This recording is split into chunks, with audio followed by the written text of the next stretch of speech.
Global warming ने इनको एक कदम और आगे बढ़ा दिया। तो यहाँ पे सिंपली ग्लोबल वार्मिंग का तो ये रीजन है, बट जो मेन रीजन है वो कुछ और है। मेन रीजन यहाँ पे निकल के आता है। Hello everyone, welcome to Better Minds. मेरा नाम है शुभम और आज के इस वीडियो में हम बात करने वाले हैं हीट वेव्स के बारे में। अभी आपने देखा होगा जितने भी हमारे वेस्टर्न एरियाज हैं और जो भी हमारे नॉर्दर्न यहाँ पे एरियाज हैं, यहाँ पे काफ़ी ज़्यादा गर्मी देखने को मिल रही है। लोग बहुत ही ज़्यादा सफ़र कर रहे हैं यहाँ पे गर्मी की वजह से। और इवन जो आईएमडी है यानी कि इंडियन मेट्रोलॉजिकल डिपार्टमेंट, उसने तो 27 और 28 मई के लिए यहाँ पे 7 जो स्टेट्स है वहाँ पे रेड अलर्ट भी घोषित कर दिया है। तो यहाँ पे जानते हैं कि ऐसा ये जो एक्टिविटी हो रही है ये यहाँ पे क्यों हो रही है, इसका क्या रीज़न है और क्या क्या हमको यहाँ पे इसके कॉन्सिक्वेंसेस देखने को मिलते हैं, और एट द एंड हम देखेंगे यहाँ पे वीडियो में कि फाइनली इसका सोल्यूशन है क्या यहाँ पे। तो चलिए स्टार्ट करते हैं यहाँ पे हमारी वीडियो को। देखिए, सबसे पहले तो हमको यहाँ पे ये समझना होगा कि हीट वेव्स होती क्या है।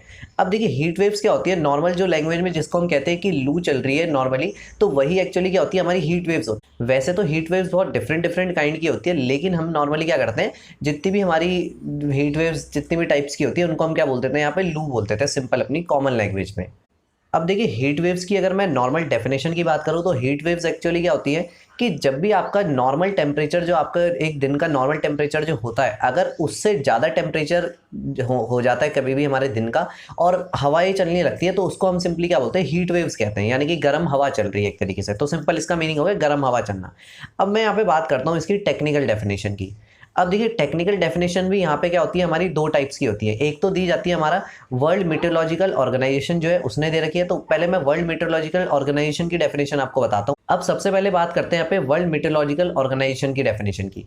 तो यहाँ पे वर्ल्ड मीटरोलॉजिकल ऑर्गेनाइजेशन हमारी कहती है कि अगर आपका जो एक दिन का जो एवरेज टेम्परेचर है और उसी दिन का जो हाईएस्ट टेम्परेचर है, उस हाईएस्ट टेम्परेचर में और आपके दिन के जो एवरेज टेम्परेचर है, अगर उसमें 5 डिग्री सेल्सियस का डिफरेंस है, यानी कि हाईएस्ट टेम्परेचर जो है वो 5 डिग्री सेल्सियस ज़्यादा है अगर एवरेज टेम्परेचर से, तो यहाँ पे हमारा क्या होता है, इसको हम बोलते हैं कि हाँ, यहाँ पे जो है हीट वेव्स हमको देखने को मिल रही है।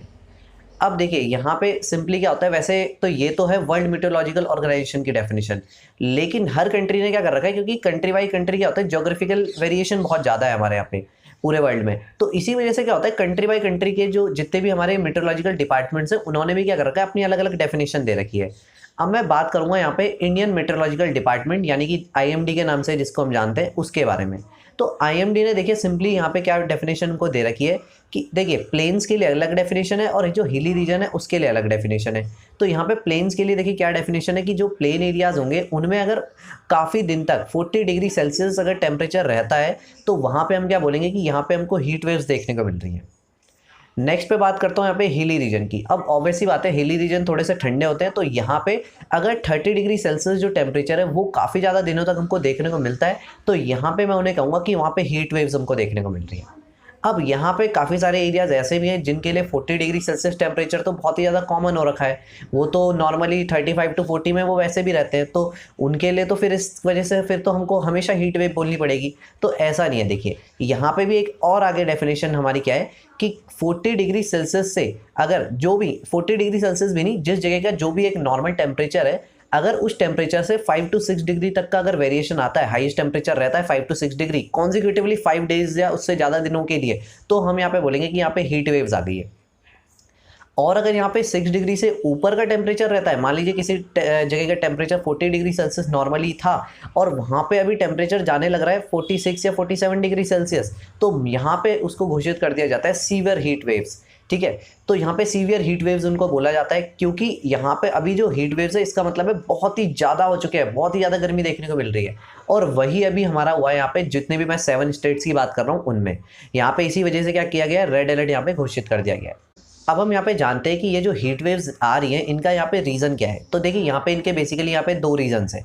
सबसे पहला रीज़न तो यहाँ पे है कि इनका जो क्लाइमेट चेंज हो रहा है, जो कि हम नॉर्मली कुछ भी हमारे एटमॉस्फेयर में अगर चेंज होता है तो हम एक ही चीज़ को रीज़न देते हैं यहाँ पे, क्लाइमेट चेंज। यानी कि यहाँ पे हमको ऑब्वियसली बात है ग्लोबल वार्मिंग देखने को मिल रही है। ग्लोबल वार्मिंग का सिंपली मतलब क्या है कि हमारा जो ग्लोब है यानी कि जो हमारा जो अर्थ है वो क्या हो रही है, गर्म होती जा रही है ड्यू टू पोल्यूशन और ड्यू टू वेरियस जो भी हम नेचर के साथ एक्टिविटीज़ कर रहे हैं उनकी वजह से। तो यहाँ पे ये तो सिंपल सा रीज़न हो गया। बट एक्चुअली होता क्या है, ग्लोबल वार्मिंग, ये जो हीट वेव्स है ग्लोबल वार्मिंग इनको कॉज नहीं कर रही। ग्लोबल वार्मिंग बस क्या कर रही है, ये जो हीट वेव्स यहाँ पे प्रोड्यूस हुई हैं, मैं अभी प्रेजेंट टाइम की बात कर रहा हूँ, यहाँ पे ये जो हीट वेव प्रोड्यूस हुई हैं इनको बूस्ट करने का काम करती है। मतलब ये तो हो ही रही थी, ग्लोबल वार्मिंग ने इनको एक कदम और आगे बढ़ा दिया। तो यहाँ पे सिंपली ग्लोबल वार्मिंग का तो ये रीजन है, बट जो मेन रीजन है वो कुछ और है। मेन रीजन यहाँ पे निकल के आता है ड्राई नॉर्थ वेस्टर्ली विंड्स। अब आप में से काफ़ी सारे लोगों को इसके बारे में पता ही नहीं होगा कि ये ड्राई नॉर्थ वेस्टर्ली विंड्स होती क्या है और क्या मतलब क्या है इनका और किस तरीके से कहाँ से निकलती है और एक्चुअली क्या फिनोमिना इनके पीछे है।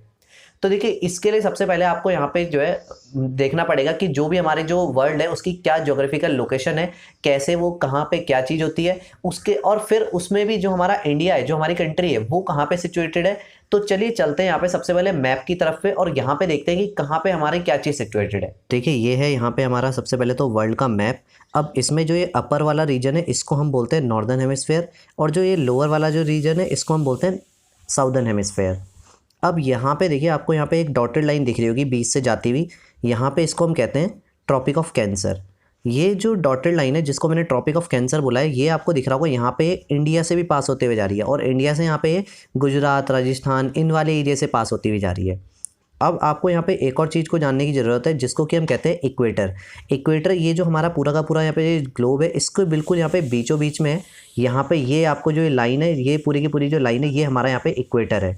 तो यहाँ पे इंडिया के अगर नीचे में बात करूँ तो यहाँ पे ये वाली जो लाइन है ये यहाँ पे इक्वेटर है, और ऊपर जो हमारी डॉटेड लाइन है वो हो गई हमारी ट्रॉपिक ऑफ कैंसर। अब आगे चलते हैं यहाँ पे हमारे जो इंडिया है उसके मैप के ऊपर। तो देखिए, ये है यहाँ पे हमारा इंडिया का मैप। अब आपको दिख रहा होगा यहाँ पे वो जो डॉटेड लाइन मैंने आपको उस टाइम पे दिखाई थी ट्रॉपिक ऑफ कैंसर, वो हमारे यहाँ पे जितने भी इंडिया के यहाँ पे स्टेट्स के नाम लिखे हुए हैं, गुजरात, राजस्थान, मध्य प्रदेश, छत्तीसगढ़, झारखंड, वेस्ट बंगाल, त्रिपुरा, मिजोरम, तो टोटल जो हमारे 8 स्टेट्स हैं, इन 8 स्टेट से होती हुई जा रही है बिल्कुल बीचों बीच। अब यहाँ पे ट्रॉपिक ऑफ कैंसर ये है, तो ऑब्वियसली बात है इंडिया के काफ़ी ज़्यादा नीचे होता है हमारा इक्वेटर। अब जो सन की जो मैक्सिमम रेज है वो हमारी पड़ती है इक्वेटर पे, इसीलिए जो इक्वेटर है वो सबसे ज़्यादा जो गर्म एरिया होता है वो इक्वेटर ही होता है, क्योंकि सन की सबसे ज़्यादा वहाँ पे रेज पड़ रही होती है, बहुत ही ज़्यादा वो गर्म होता है। अब वहाँ पे क्या होता है, बहुत ज़्यादा गर्म होने की वजह से वहाँ पे इक्वेटर के पास जो भी एयर रहती है वो हो जाती है बहुत ज़्यादा गर्म। अब आपने एक फिनोमिना पढ़ा होगा, जो भी हॉट एयर होती है वो ऊपर की तरफ को मूव करती है, और जो कोल्ड एयर होती है वो नीचे की तरफ को मूव करती है, जिसकी वजह से वहाँ पे जो वो हॉट एयर होती है वो ऊपर की तरफ मूव करती है। अब अपवर्ड डायरेक्शन में मूव जब वो होती है तो क्या होता है, अगेन वो क्या होती है, वापस डिसेंड होती है हमारे ट्रॉपिक ऑफ कैंसर की तरफ पे। और ट्रॉपिक ऑफ कैंसर हमारा कहाँ पे, ये इंडिया से जो पास होता हुआ जा रहा है। अब यहाँ पे क्या होता है, एक हमारा कोरियोलिस फोर्स होता है यहाँ पे।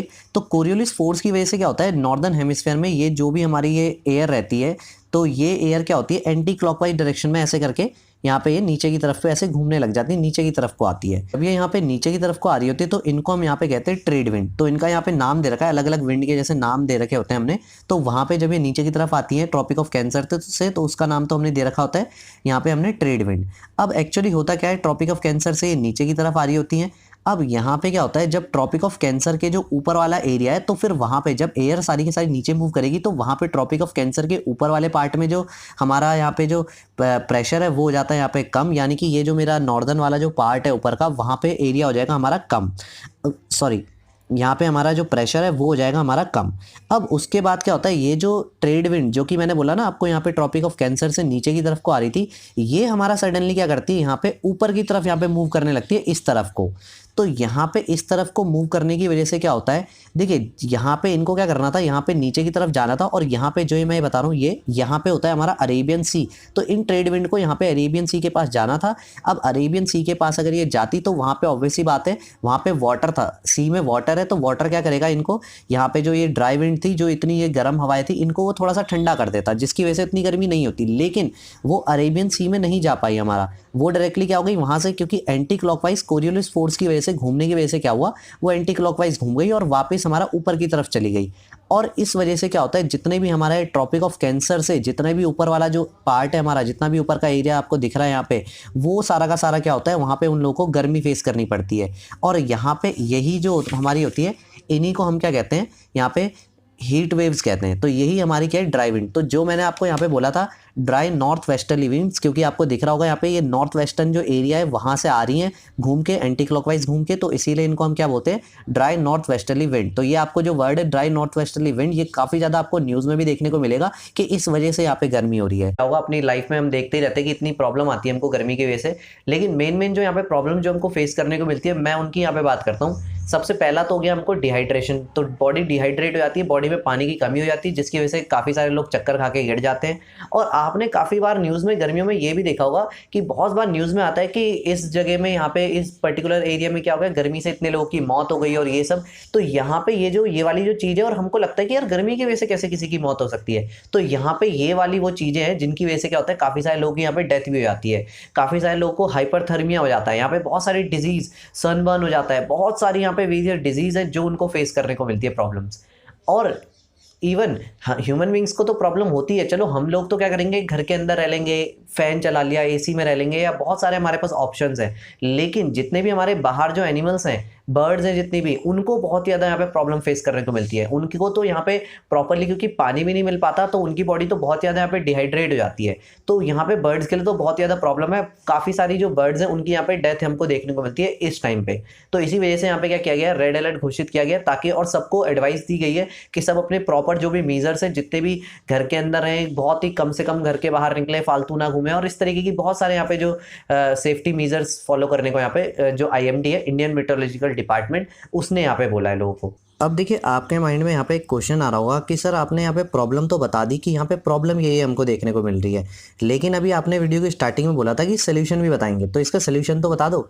अब देखिए यहाँ पे सोल्यूशन एक्चुअली क्या है, हमारे हाथ में कुछ भी नहीं है। यहाँ पे सोल्यूशन इसका खुद ब खुद निकल के आ रहा है इसी के साथ साथ में यहाँ पे। और ये बात मैं नहीं कह रहा हूँ, ये बात यहाँ पे IMD ने बोली है, इंडियन मेट्रोलॉजिकल डिपार्टमेंट ने।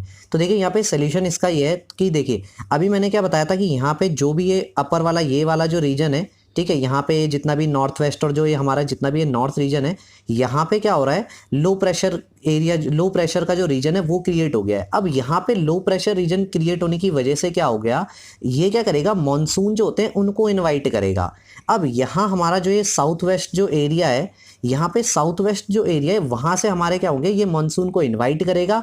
और यहाँ पे जो IMD की तरफ से बोला गया है कि यहाँ पे अप्रॉक्सीमेटली आपको 1 से लेके 5 जून के बीच में केरला में मॉनसून देखने को मिलेंगे।